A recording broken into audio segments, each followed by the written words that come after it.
Hello, everybody. I'm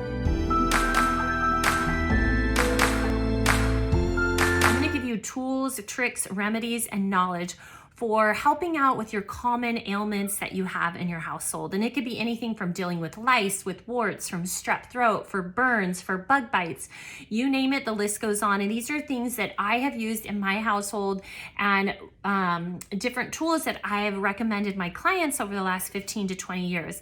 Extremely helpful. So it's something that you're gonna wanna have to make sure that you can stock up to have the remedies that you need for your kitchen cabinet or your medicine cabinet, so you are ready on a moment's notice.